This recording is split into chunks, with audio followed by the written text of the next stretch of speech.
But what if we could watch entire lives as they unfold through time? What if we could study people from the time that they were teenagers all the way into old age to see what really keeps people happy and healthy? We did that. The Harvard study of adult development may be the longest study of adult life that's ever been done. For 75 years, we've tracked the lives of 724 men. Year after year, asking about their work, their home lives, their health, and of course, asking all along the way without knowing how their life stories were going to turn out. Studies like this are exceedingly rare. Almost all projects of this kind fall apart within a decade because too many people drop out of the study, or funding for the research dries up, or the researchers get distracted, or they die, and nobody moves the ball further down the field. But through a combination of luck and the persistence of several generations of researchers, this study has survived. About 60 of our original 724 men are still alive, still participating in the study, most of them in their 90s. And we are now beginning to study the more than 2,000 children of these men. And I'm the fourth director of the study. Since 1938, we've tracked the lives of two groups of men. The first group started in the study when they were sophomores at Harvard College. They all finished college during World War II, and then most went off to serve in the war. And the second group that we've followed was a group of boys from Boston's poorest neighborhoods. Boys who were chosen for the study specifically because they were from some of the most troubled and disadvantaged families in the Boston of the 1930s. Most lived in tenements, many without hot and cold running water. When they entered the study, all of these teenagers were interviewed, they were given medical exams. We went to their homes and we interviewed their parents. And then these teenagers grew up into adults who entered all walks of life. They became factory workers and lawyers and bricklayers and doctors, one president of the United States. Some developed alcoholism, a few developed schizophrenia. Some climbed the social ladder from the bottom all the way to the very top, and some made that journey in the opposite direction. The founders of this study would never in their wildest dreams have imagined that I would be standing here today, 75 years later, telling you that the study still continues. Every 2 years, our patient and dedicated research staff calls up our men and asks them if we can send them yet one more set of questions about their lives.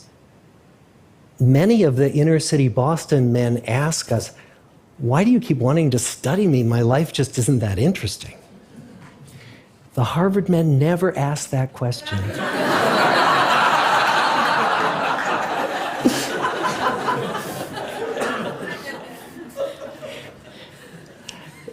To get the clearest picture of these lives, we don't just send them questionnaires.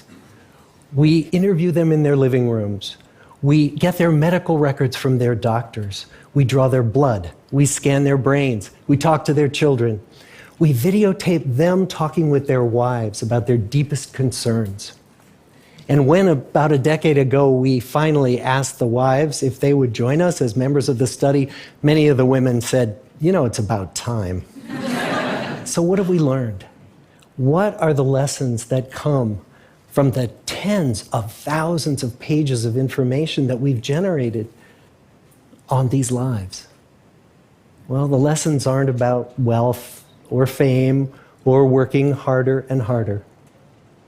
The clearest message that we get from this 75-year study is this: good relationships keep us happier and healthier.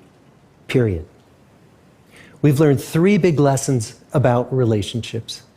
The first is that social connections are really good for us and that loneliness kills. It turns out that people who are more socially connected to family, to friends, to community are happier, they're physically healthier, and they live longer than people who are less well connected. And the experience of loneliness turns out to be toxic.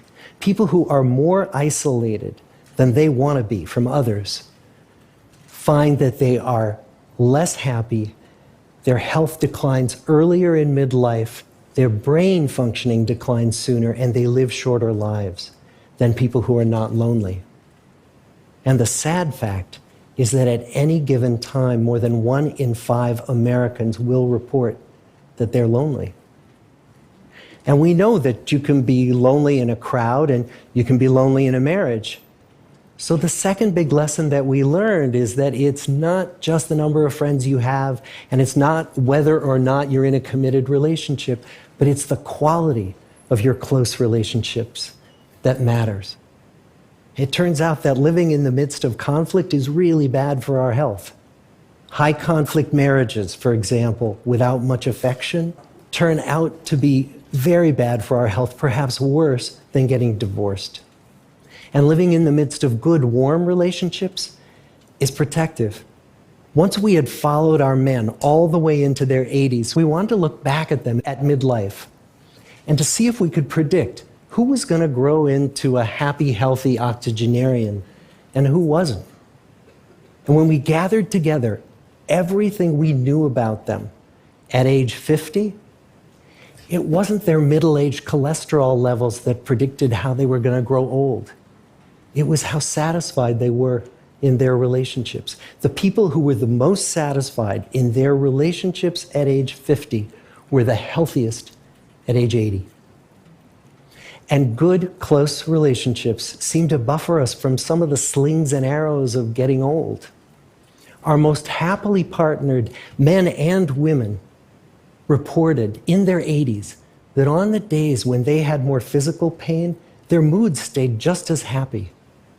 But the people who were in unhappy relationships, on the days when they reported more physical pain, it was magnified by more emotional pain.